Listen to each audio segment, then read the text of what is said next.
श्रीमद् भगवद गीता अध्याय 2। गीता का सार। संजय ने कहा, करुणा से व्याप्त शोक युक्त अश्रुपूरित नेत्रों वाले अर्जुन को देखकर मधुसूदन कृष्ण ने ये शब्द कहे। श्री भगवान ने कहा, हे अर्जुन, तुम्हारे मन में यह कल्मश आया कैसे? यह उस मनुष्य के लिए तनिक भी अनुकूल नहीं है जो जीवन के मूल्यों को जानता हो। इससे उच्च लोक की नहीं अपितु अपयश की प्राप्ति होती है। हे प्रथापुत्र, इस हीन नपुंसकता को प्राप्त मत हो, यह तुम्हें शोभा नहीं देती। हे शत्रुओं के दमन करता, हृदय की शुद्र दुर्बलता को त्याग कर युद्ध के लिए खड़े हो जाओ। अर्जुन ने कहा, हे शत्रुहंता, हे मधुसूदन, मैं युद्ध भूमि में किस तरह भीष्म तथा द्रोण जैसे पूजनीय व्यक्तियों पर उलटकर बाण चलाऊंगा? ऐसे महापुरुषों को जो मेरे गुरु हैं, उन्हें मार कर जीने की अपेक्षा इस संसार में भीख मांग कर खाना अच्छा है। भले ही वे सांसारिक लाभ के इच्छुक हों, किंतु हे गुरुजन, यदि उनका वध होता है तो हमारे द्वारा भोग्य प्रत्येक वस्तु उनके रक्त से सनी होगी। हम यह भी नहीं जानते कि हमारे लिए क्या श्रेष्ठ है, उनको जीतना या उनसे जीते जाना। यदि हम धृतराष्ट्र के पुत्रों का वध कर देते हैं तो हमें जीवित रहने की आवश्यकता ही नहीं है। फिर भी वे युद्ध भूमि में हमारे समक्ष खड़े हैं। अब मैं अपनी कृपण दुर्बलता के कारण अपना कर्तव्य भूल गया हूँ और सारा धैर्य खो चुका हूँ। ऐसी अवस्था में मैं आपसे पूछ रहा हूँ कि जो मेरे लिए श्रेयस्कर हो उसे निश्चित रूप से मुझे बताएं। अब मैं आपका शिष्य हूँ और आपके शरणागत हूँ। कृपया मुझे उपदेश दें। मुझे ऐसा कोई साधन नहीं दिखता जो मेरी इंद्रियों को सुखाने वाले इस शोक को दूर कर सके। स्वर्ग पर देवताओं के आधिपत्य की तरह इस धन धान्य संपन्न सारी पृथ्वी पर निष्कंटक राज्य प्राप्त करके भी मैं इस शोक को दूर नहीं कर सकूंगा। संजय ने कहा, इस प्रकार कहने के बाद शत्रुओं का दमन करने वाला अर्जुन कृष्ण से बोला, हे गोविंद, मैं युद्ध नहीं करूंगा, और चुप हो गया। हे भरतवंशी धृतराष्ट्र, उस समय दोनों सेनाओं के मध्य शोक मग्न अर्जुन से कृष्ण ने मानो हंसते हुए ये शब्द कहे।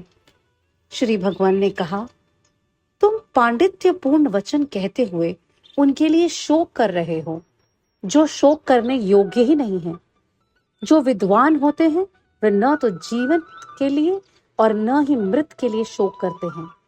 ऐसा कभी नहीं हुआ कि मैं न रहा हूं या तुम न रहे हो, अथवा ये समस्त राजा न रहे हो, और न ऐसा है कि भविष्य में हम लोग नहीं रहेंगे। जिस प्रकार शरीरधारी आत्मा इस वर्तमान शरीर में बाल्यावस्था से तरुणावस्था में और फिर वृद्धावस्था में निरंतर अग्रसर होती रहती है, उसी प्रकार मृत्यु होने पर आत्मा दूसरे शरीर में चली जाती है। धीर व्यक्ति ऐसे परिवर्तन से मोह को प्राप्त नहीं होता। हे कांति पुत्र, सुख तथा दुख का क्षणिक उदय तथा काल क्रम में उनका अंतर्ध्यान होना सर्दी तथा गर्मी की ऋतुओं के आने जाने के समान है। हे भरतवंशी, वे इंद्रिय बोध से उत्पन्न होते हैं और मनुष्य को चाहिए कि अविचल भाव से उनको सहन करना सीखे। हे पुरुष श्रेष्ठ अर्जुन, जो पुरुष सुख तथा दुख में विचलित नहीं होता और इन दोनों में संभाव रखता है, वे निश्चित रूप से मुक्ति के योग्य है।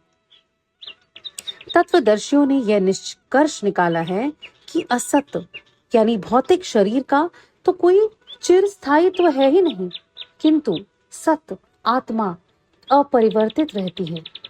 उन्होंने इन दोनों की प्रकृति के अध्ययन द्वारा यह निष्कर्ष निकाला है। जो सारे शरीर में व्याप्त है उसे ही तुम अविनाशी समझो। उस अव्यय आत्मा को नष्ट करने में कोई भी समर्थ नहीं है। अविनाशी, अप्रमेय तथा शाश्वत जीव के भौतिक शरीर का अंत अवश्यंभावी है। अतः हे भरतवंशी अर्जुन, युद्ध करो। जो इस जीवात्मा को मारने वाला समझता है तथा जो इसे मरा हुआ समझता है, वह दोनों ही अज्ञानी हैं, क्योंकि आत्मा ना तो मरती है और न मारी जाती है। आत्मा के लिए किसी भी काल में न तो जन्म है न मृत्यु। वह न तो कभी जन्मा है, न जन्म लेता है और न जन्म लेगा। वह अजन्मा, नित्य, शाश्वत तथा पुरातन है। शरीर के मारे जाने पर वह मारे नहीं जाता।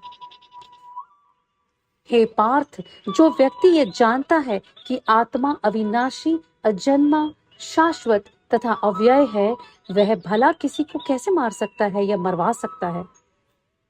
जिस प्रकार मनुष्य पुराने वस्त्रों को त्याग कर नए वस्त्र धारण करता है, उसी प्रकार आत्मा पुराने तथा व्यर्थ के शरीरों को त्याग कर नवीन भौतिक शरीर धारण करती है। यह आत्मा न तो कभी किसी शस्त्र द्वारा खंड खंड किया जा सकता है, न अग्नि द्वारा जलाया जा सकता है, न जल द्वारा भिगोया, न वायु द्वारा सुखाया जा सकता है। यह आत्मा अखंडित तथा अघुलनशील है। इसे न तो जलाया जा सकता है, न सुखाया जा सकता है। यह शाश्वत, सर्वव्यापी, अविकारी, स्थिर तथा सदैव एक से रहने वाली है। यह आत्मा अव्यक्त, अकल्पनीय तथा अपरिवर्तनीय कही जाती है। यह जानकर तुम्हें शरीर के लिए शोक नहीं होना चाहिए। किंतु यदि तुम यह सोचते हो कि आत्मा अथवा जीवन का लक्षण सदा जन्म लेता है तथा सदा मरता है, तो भी हे महाबाहु, तुम्हारे शोक करने का कोई कारण नहीं है। जिसने जन्म लिया है, जिसकी मृत्यु निश्चित है और मृत्यु के पश्चात पुनर्जन्म भी निश्चित है, अतः अपने अपरिहार्य कर्तव्य पालन में तुम्हें उसके लिए शोक नहीं करना चाहिए। सारे जीव प्रारंभ में अव्यक्त रहते हैं, मध्य अवस्था में व्यक्त होते हैं और विनिष्ट होने पर पुनः अव्यक्त हो जाते हैं। अतः शोक करने की क्या आवश्यकता है। कोई आत्मा को आश्चर्य से देखता है, कोई इसे आश्चर्य की तरह बताता है तथा कोई इसे आश्चर्य की तरह सुनता है, किंतु कोई कोई इसके विषय में सुनकर भी कुछ नहीं समझ पाता। हे भरतवंशी, शरीर में रहने वाले देही का कभी भी वध नहीं किया जा सकता। अतः तुम्हें किसी भी जीव के लिए शोक करने की आवश्यकता नहीं है। क्षत्रिय होने के नाते अपने विशिष्ट धर्म का विचार करते हुए तुम्हें जानना चाहिए कि धर्म के लिए युद्ध करने से बढ़कर तुम्हारे लिए कोई अन्य कार्य नहीं है। अतः तुम्हें संकोच करने की कोई आवश्यकता नहीं है।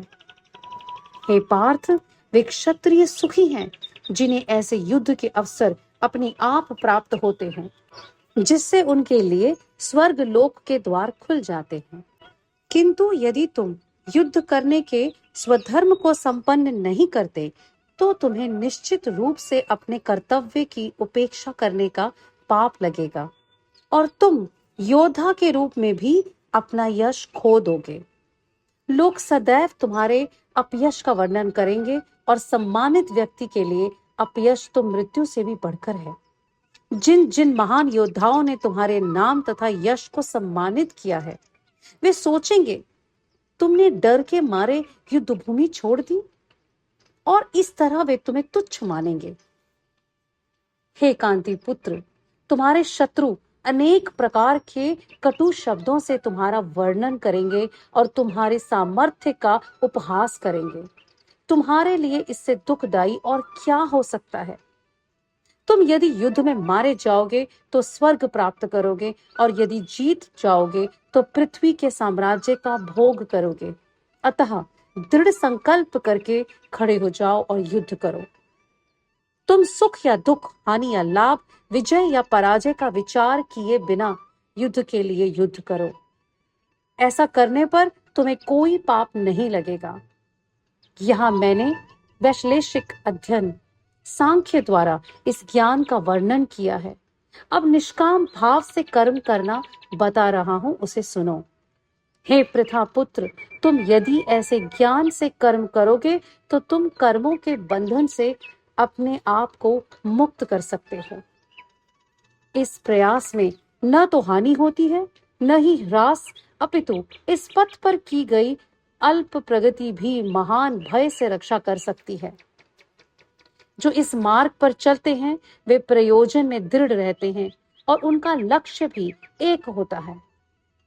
हे कुरुनंदन, जो दृढ़ प्रतिज्ञ नहीं है, उनकी बुद्धि अनेक शाखाओं में विभक्त रहती है। अल्पज्ञानी मनुष्य वेदों के उन अलंकारिक शब्दों के प्रति अत्यधिक आसक्त रहते हैं जो स्वर्ग की प्राप्ति, अच्छे जन्म, शक्ति इत्यादि के लिए विविध सकाम कर्म करने की संस्तुति रखते हैं। इंद्रिय तृप्ति तथा ऐश्वर्यमय जीवन की अभिलाषा के कारण वे कहते हैं कि इससे बढ़कर और कुछ नहीं। जो लोग इंद्रिय भोग तथा भौतिक ऐश्वर्य के प्रति अत्यधिक आसक्त होने से ऐसी वस्तुओं में मोहग्रस्त हो जाते हैं, उनके मनों में भगवान के प्रति भक्ति का दृढ़ निश्चय नहीं होता।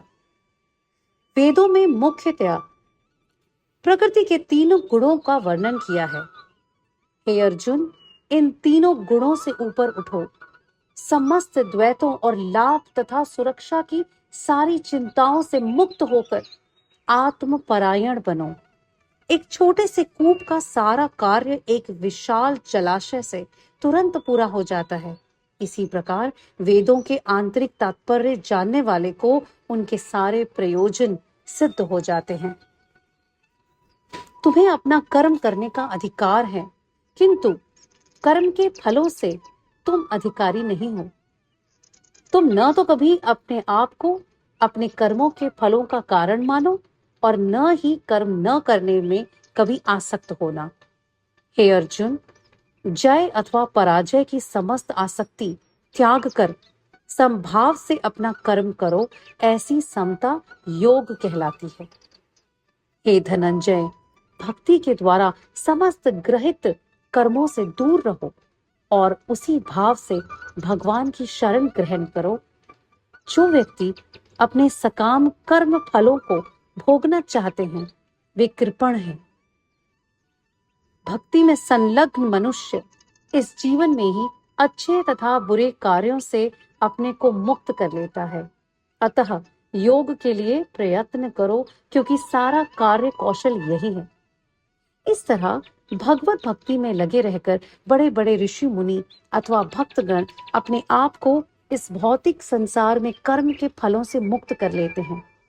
इस प्रकार वे जन्म मृत्यु के चक्र से छूट जाते हैं और भगवान के पास जाकर उस अवस्था को प्राप्त करते हैं जो समस्त दुखों से परे है। जब तुम्हारी बुद्धि मोह रूपी सघन वन को पार कर जाएगी तो तुम सुने हुए तथा सुनने योग्य सबके प्रति अन्य मनसक हो जाओगे।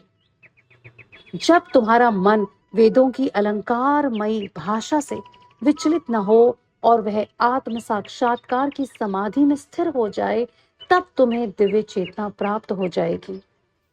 अर्जुन ने कहा, हे कृष्ण, अध्यात्म में लीन चेतना वाले व्यक्ति के क्या लक्षण हैं? वह कैसे बोलता है तथा उसकी भाषा क्या है? वह किस तरह बैठता है और किस तरह चलता है? भगवान कृष्ण ने कहा, हे पार्थ, जब मनुष्य मनोधर्म से उत्पन्न होने वाली इंद्रिय तृप्ति की समस्त कामनाओं का परित्याग कर देता है और जब इस तरह से विशुद्ध हुआ उसका मन आत्मा में संतोष प्राप्त कर लेता है, तो वह विशुद्ध दिव्य चेतना को प्राप्त कहा जाता है। जो त्रय तापों से होने पर भी मन में विचलित नहीं होता अथवा सुख में प्रसन्न नहीं होता और जो आसक्ति, भय तथा क्रोध से मुक्त है, वह स्थिर मन वाला मुनि कहलाता है। इस भौतिक जगत में जो व्यक्ति न तो शुभ की प्राप्ति से हर्षित होता है और न ही अशुभ के प्राप्त होने पर उसे घृणा करता है, वह पूर्ण ज्ञान में स्थिर होता है। जिस प्रकार कछुआ अपने अंगों को संकुचित करके खोल के भीतर कर लेता है, उसी तरह जो मनुष्य अपनी इंद्रियों को इंद्रिय विषयों से खींच लेता है, वह पूर्ण चेतना में दृढ़ता पूर्वक स्थिर होता है। देहधारी जीव इंद्रिय भोग से भले ही निवृत्त हो जाए, पर उसमें इंद्रिय भोगों की इच्छा बनी रहती है। लेकिन उत्तम रस के अनुभव होने से ऐसे कार्यों को बंद करने पर वह भक्ति में स्थिर हो जाता है। हे अर्जुन, इंद्रियां इतनी प्रबल तथा वेगवान हैं कि वे उस विवेकी पुरुष के मन को भी बलपूर्वक हर लेती हैं, जो उन्हें वश में करने का प्रयत्न करता है। जो इंद्रियों को पूर्णतया वश में रखते हुए इंद्रिय संयमन करता है और अपनी चेतना को मुझ में स्थिर कर देता है, वह मनुष्य स्थिर बुद्धि कहलाता है। इंद्रिय विषयों का चिंतन करते हुए मनुष्य की उनमें आसक्ति उत्पन्न हो जाती है और ऐसी आसक्ति से काम उत्पन्न होता है। फिर काम से क्रोध प्रकट होता है, क्रोध से मोह उत्पन्न होता है और मोह से स्मरण शक्ति का विभ्रम हो जाता है। जब स्मरण शक्ति भ्रमित हो जाती है तो बुद्धि नष्ट हो जाती है और बुद्धि नष्ट होने पर मनुष्य भवकूप में पुनः गिर जाता है। किंतु समस्त राग तथा द्वेष से मुक्त एवं अपनी इंद्रियों को संयम द्वारा वश में करने में समर्थ व्यक्ति भगवान की पूर्ण कृपा प्राप्त कर सकता है। इस प्रकार से कृष्ण भावामृत में तुष्ट व्यक्ति के लिए संसार के तीनों पाप ताप नष्ट हो जाते हैं और ऐसी तुष्ट चेतना होने पर उसकी बुद्धि शीघ्र ही स्थिर हो जाती है। जो कृष्ण भावामृत में परमेश्वर से संबंधित नहीं है, उसकी न तो बुद्धि दिव्य होती है और न ही मन स्थिर होता है, जिसके बिना शांति की कोई संभावना नहीं होती। शांति के बिना सुख हो भी कैसे सकता है? जिस प्रकार पानी में तैरती नाव को प्रचंड वायु दूर बहा ले जाती है और उसी प्रकार विचरणशील इंद्रियों में से कोई जिस पर मन निरंतर लगा रहता है, मनुष्य की बुद्धि को हर लेती है। अतः हे महाबाहो, जिस पुरुष की इंद्रियां अपने अपने विषयों से सभी प्रकार के विरक्त होकर उसके वश में है, उसी की बुद्धि निस्संदेह स्थिर है। जो सब जीवों के लिए रात्रि है, वह आत्म संयमी के जागने का समय है, और जो समस्त जीवों के जागने का समय है, वह आत्मनिरीक्षक मुनि के लिए रात्रि है। जो पुरुष समुद्र में निरंतर प्रवेश करती रहने वाली नदियों के समान इच्छाओं की निरंतर प्रवाह से विचलित नहीं होता, जो सदैव स्थिर रहता है, वही शांति प्राप्त करता है। वह नहीं जो इच्छाओं को तुष्ट करने की चेष्टा करता है। जिस व्यक्ति ने इंद्रिय तृप्ति की समस्त इच्छाओं का परित्याग कर दिया है, जो इच्छाओं से रहित रहता है और जिसने सारी ममता त्याग दी है तथा अहंकार से रहित है, वही वास्तविक शांति को प्राप्त कर सकता है। वह आध्यात्मिक तथा ईश्वरीय जीवन का पथ है, जिसे प्राप्त करके मनुष्य मोहित नहीं होता। यदि कोई जीवन के अंतिम समय में भी इस तरह स्थित हो, तो वह भगवत धाम में प्रवेश कर सकता है। इस प्रकार श्रीमद् भगवत गीता के 2वें अध्याय गीता का सार का भक्ति वेदांत तात्पर्य पूर्ण हुआ।